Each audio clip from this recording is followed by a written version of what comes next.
My search led me to the study of the spiritual forces with which all of us are blessed. And it was in this field that I came upon a clue which has enabled me to help millions of people to find their earthly destinies. I want to describe my discovery in the simplest terms possible, because it will reveal to you why it is true that whatever the mind can conceive and believe, the mind can achieve, regardless of how many times you may have failed in the past or how lofty your aims and hopes may be. I caught my first fleeting glimpse of the profound law which provides the means by which we may choose our own purpose in life and attain it while I was being coached by Andrew Carnegie during the organization of the Science of Success philosophy. I had just finished telling Mr. Carnegie that I feared he had chosen the wrong person to give the world the first practical philosophy of personal success because of my youth, my lack of education, and my lack of finances. Well, at this point, Mr. Carnegie delivered a lecture that I shall never forget because it changed my entire life and paved the way for my helping to change the lives of millions of people, some of them not yet born. Let me call your attention to a great power which is under your control, said Mr. Carnegie, a power which is greater than poverty, greater than the lack of education, greater than all of your fears and superstitions combined. It is the power to take possession of your own mind and direct it to whatever ends you may desire. This profound power, Mr. Carnegie continued, is the gift of the Creator, and it must have been considered the greatest of all of his gifts to man, because it is the only thing over which man has the complete and unchallengeable right of control and direction.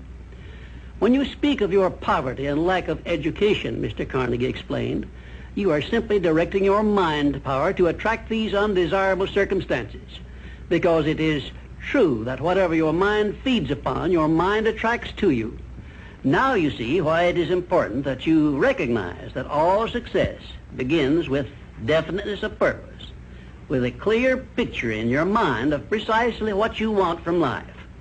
Then Mr. Carnegie continued his speech with a description of a great universal truth which made such an impact upon my mind that I began then and there to give myself a new outlook on life and set up for myself a goal so far above my previous achievements that it shocked my friends and relatives when they heard about it. Everyone, said Mr. Carnegie, comes to the earth plane blessed with the privilege of controlling his mind power and directing it to whatever ends he may choose. But, he continued, everyone brings over with him at birth the equivalent of two sealed envelopes, one of which is clearly labeled the riches you may enjoy if you take possession of your own mind and direct it to ends of your own choice, and the other is labeled the penalties you must pay if you neglect to take possession of your mind and direct it. And now let me reveal to you, said Mr. Carnegie, the contents of those two sealed envelopes. In the one labeled riches is this list of blessings. 1, sound health.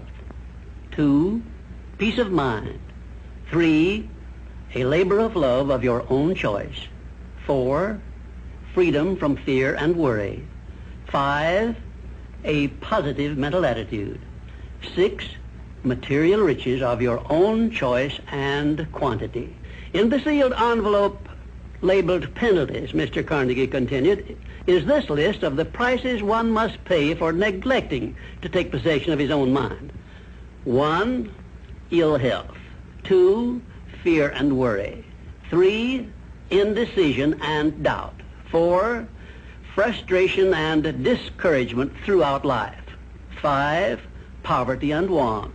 6, and a whole flock of evils consisting of envy, greed, jealousy, anger, hatred, and superstition.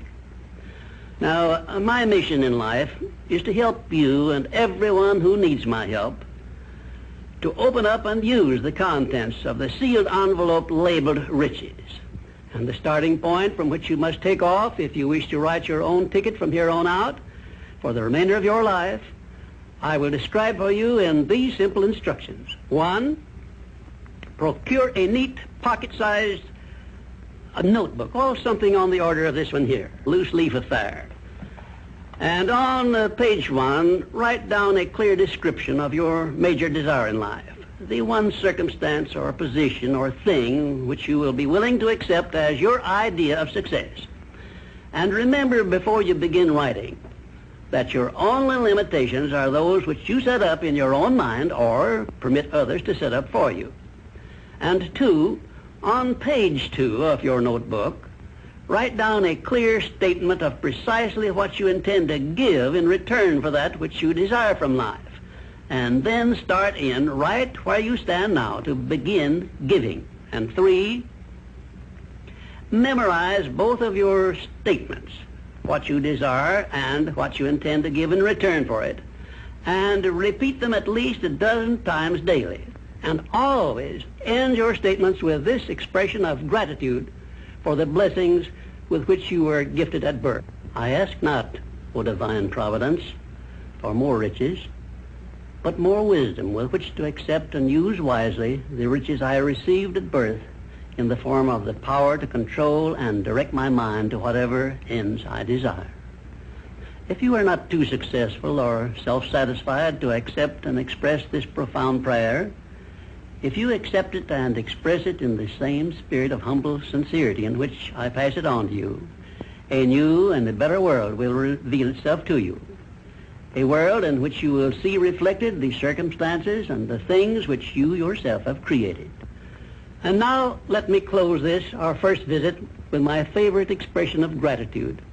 O divine providence, I ask not for more riches, but more wisdom with which to make wiser use of the riches you gave me at birth, consisting in the power to control and direct my own mind to whatever ends I desire.